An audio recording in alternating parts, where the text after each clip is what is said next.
Today is Monday, January 6th. January 5th, 26, right? Just outside my company's building, there was a coffee truck, what we call mobile cafe, and it was distributing free coffees to all the KT employees.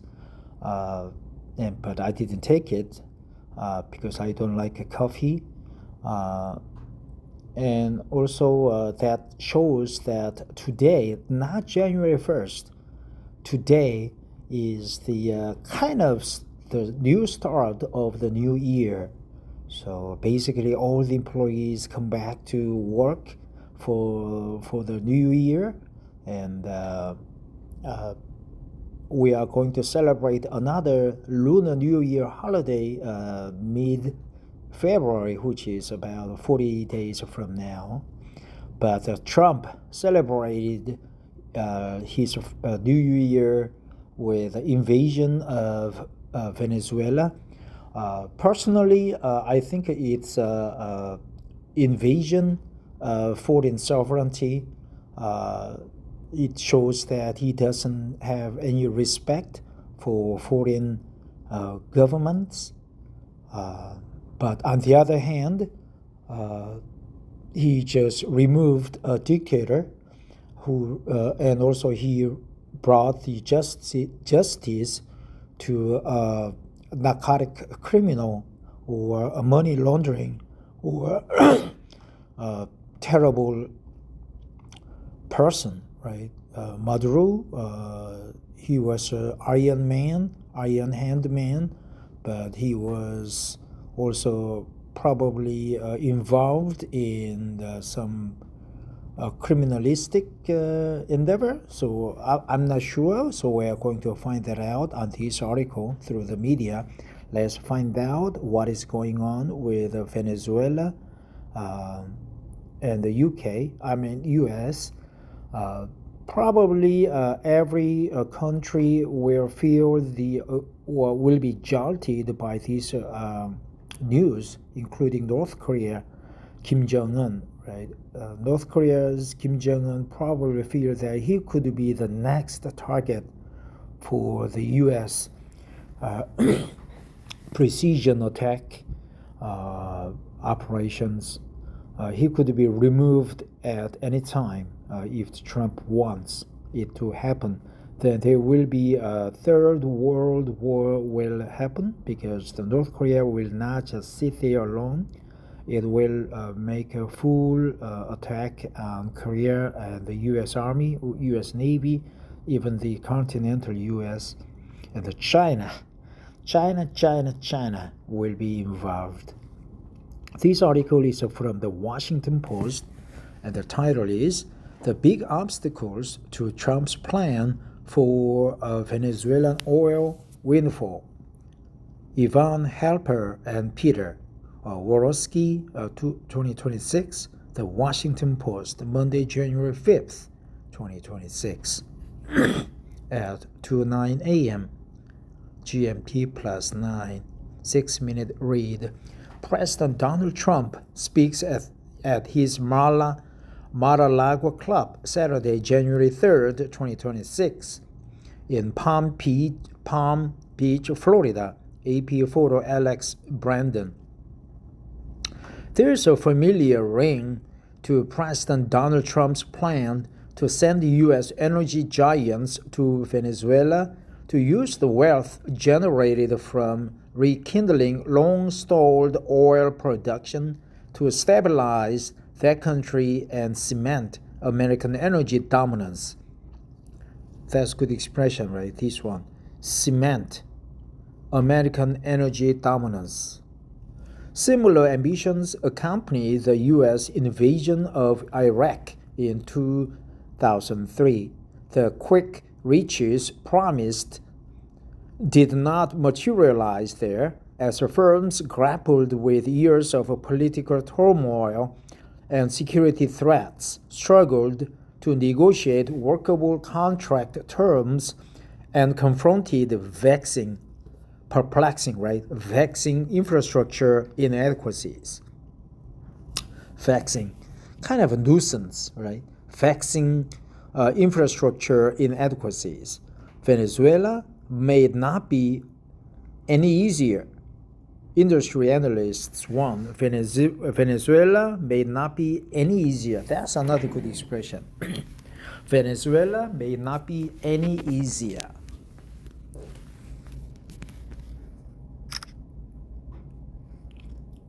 Subscribe to the Postmost newsletter.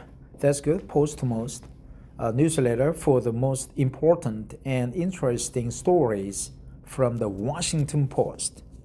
One of the clear lessons from Iraq, and it is not unique to Iraq, is that you need to have stability and be able to assess risk before you can start production, said Kevin Book, managing director at Clearview Energy Partners, a research firm.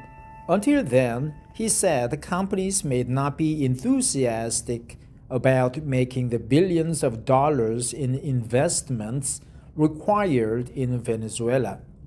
It is unclear which firms Trump was referencing at a news conference Saturday morning when he said we are going to have our very large United States oil companies, the biggest anywhere in the world, go and spend billions of dollars to fix the badly broken infrastructure and the oil infrastructure. Chevron, which operates there now, declined to comment on plans. ExxonMobil and ConocoPhillips exited the country and saw their assets seized after refusing to meet the terms of Venezuela's government nearly 2 decades ago. Exited the country. ExxonMobil did not respond to requests for comment. It would be premature to speculate on any future business activities or investments. ConocoPhillips spokesman Dennis Nuss said in an email. But the appeal is clear. Venezuela has one of the biggest oil reserves in the world, estimated at 300 billion barrels. Wow. Every major oil company in the world and some of the smaller ones will look closely at this because there are very few places on earth where you could increase production so much, said Francisco Mondali, director of the Latin American Energy Program at Rice University. But first, you need political stability and clarity. He said restoring peak oil production there would cost up to $100 billion and take about a decade. And that is assuming there is enough political stability for companies to operate unencumbered during that entire period. There are other obstacles. The oil in Venezuela is a heavy form of crude that is most difficult to process and carries a heavier carbon footprint than oil pumped elsewhere. Venezuela's power grid is on the brink, creating an uncertain outlook for oil production, which requires massive amounts of energy. Also, Russian and Chinese firms partnered with Venezuela after U.S. companies left the nation, complicating the re-establishment of U.S. firms. Returning to Venezuela has hardly been a central talking point of U.S. oil companies. In this era of relatively low oil prices and uncertainty about how robust future demand will be amid an on-again, off-again global energy transition from fossil fuels, firms are anxious about reinvesting tens of billions of dollars more in pumping in Venezuela absent assurances that their investments would be secure for at least a decade, according to industry analysts. On again and off again, on and off. We say on and off, but on again, off again. Trump's removal of Venezuela's leader and plan to put the U.S. in charge of the country for now does not ensure that, despite his sweeping promises. We built Venezuela's oil industry with American talent, drive, and skill, and the socialist regime stole it from us, Trump said. The oil companies are going to go in. They are going to spend money there that we are going to take back. The oil that, frankly, we should have taken back a long time ago. A lot of money is coming out of the ground. We are going to get reimbursed for all of that. We are going to get reimbursed for everything that we spend. Today, the nation's oil production is a fraction of what it could be, and its infrastructure is badly frayed because of domestic turmoil, the departure of foreign oil companies, and related international sanctions. That's a good expression. Its infrastructure is badly frayed because of domestic turmoil, the departure of foreign oil companies, and related international sanctions. Today, the nation's oil production is a fraction of what it could be. Right, that's good. Those are good expressions.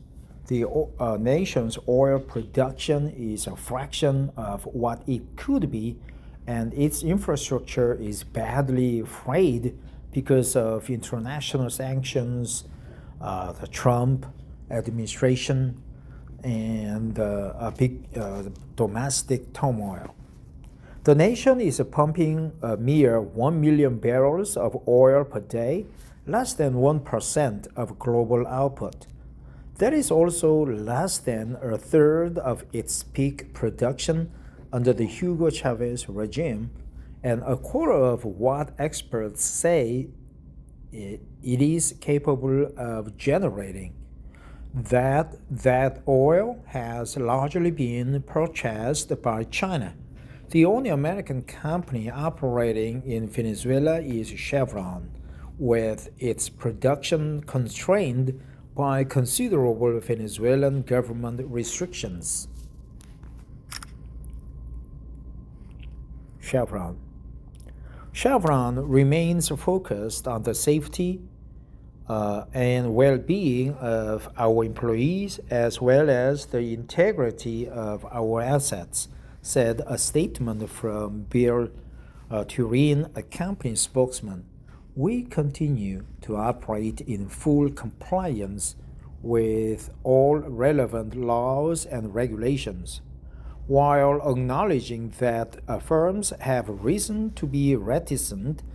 Monaldi of Rice University pointed to forecasts showing Venezuelan oil could be crucial to meet rising global demand over the next decade. Reticent, be quiet, right? Hush about. Reticent. But none of that can happen overnight.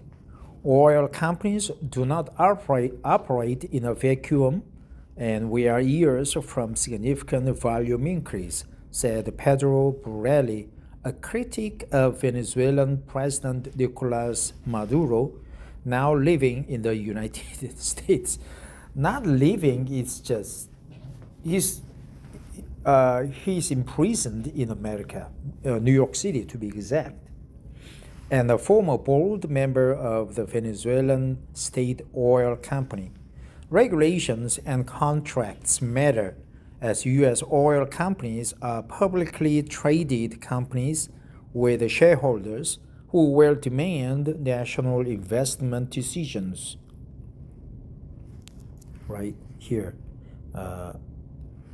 reticent.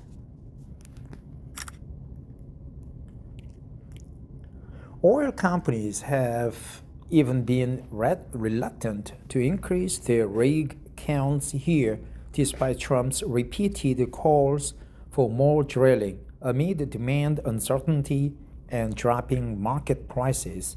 U.S. oil production soared during the Biden administration, but the pace of growth has slowed since Trump returned to office, with some forecasts predicting declines this year. Book said oil companies will be looking to sign contracts that they are confident will be honored for the long term. And there is no government in Venezuela that right now can honor such a contract. Before you make all these big investments and start running operations, you also need a stable country with reliable electricity, functioning ports, and an available workforce, he said. A lot of factors go into pulling these off. Trump may have further complicated the outlook for U.S. oil firms returning to Venezuela by declaring that he does not believe the popular opposition leader there, Maria Corina Machado, commands the respect to run the country immediately following Maduro's ouster. That's another good word. Maduro's ouster, right? Follows Maduro's ouster. Ousting, right? Ousting. Ouster. Maduro's ouster.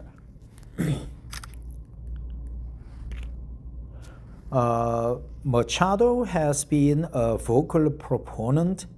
We say vocal opponent, but Maduro has been a vocal proponent of helping U.S. firms reestablish operations in Venezuela. That's another good expression we should remember, right? Machado has been a vocal proponent of helping U.S. firms reestablish operations in Venezuela. Machado has been a vocal proponent of helping U.S. firms reestablish operations in Venezuela. One of her energy advisors, Evanan Romero, a former Venezuelan oil executive and government minister, stressed in an interview that if the oil firms wish to return, we will welcome them. They will make money. Venezuela will make money, he said. Karen DeYoung and Kat Zakruzewski contributed to this report. Okay, so that was an interesting article, right? Maduro's ouster raised a lot of concerns and demonstrations from around the world, and Machado has been a real vocal proponent of helping U.S. Firms reestablish its operations in Venezuela. And what else? Ouster, Maduro's ouster.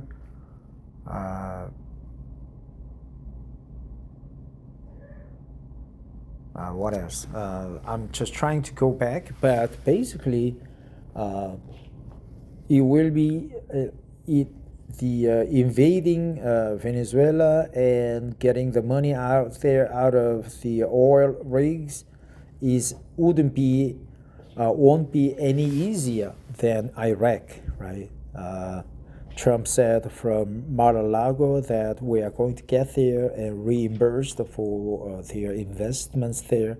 Chevron is the only company established operating in Venezuela. So basically, Trump, I don't know, he could have negotiated with Venezuelan Maduro, but now Vice President is the president, and she vows that she will fight the U.S. So that's another different trend coming out of, spiraling out of the situation. Maduros ouster, reticent. The nation's oil production is a fraction of what it could be, and its infrastructure is badly frayed, because of a domestic turmoil. The nation's oil production is a fraction of what it could be, and its infrastructure is badly frayed because of a domestic turmoil. On again, off again. On again and off again. Cement American energy dominance. Cement American energy dominance. Cement American energy dominance. Cement American energy dominance. Vaccine. Venezuela may not be any easier. Venezuela may not be any easier. Vaccine. Cement American energy dominance. Cement American energy dominance. Vaccine infrastructure inadequacies. Vaccine infrastructure inadequacies. That's another good word, right? Expression. Vaccine infrastructure inadequacies. Vaccine infrastructure inadequacies. Vaccine infrastructure inadequacies. Venezuela may not be any easier. Venezuela may not be any easier. On again and off again. The nation's oil production is a fraction of what it could be, and its infrastructure is badly frayed because of domestic turmoil. Reticent. Maduro's ouster. Machado has been a vocal proponent of helping U.S. firms reestablish operations in Venezuela. Well, that's it. We learned many expressions, and we practiced good English by focusing on exact pronunciation, instant pickup of good words, expressions, cliches, idioms, and new words. And also, while reading it aloud, we understood the whole context. And also, we picked up a lot of knowledge about oil production in Venezuela, international politics, and bad personality characters involved. And we got more confident by reading this article. Thanks for your time, and I hope you enjoy your English too. If you happen to come to Korea, just contact me. I will guide you through Korea for money. But if you come to my company, I would be happy to sit down and talk and introduce you to my company over a free coffee. Thanks for listening. Have a great Monday.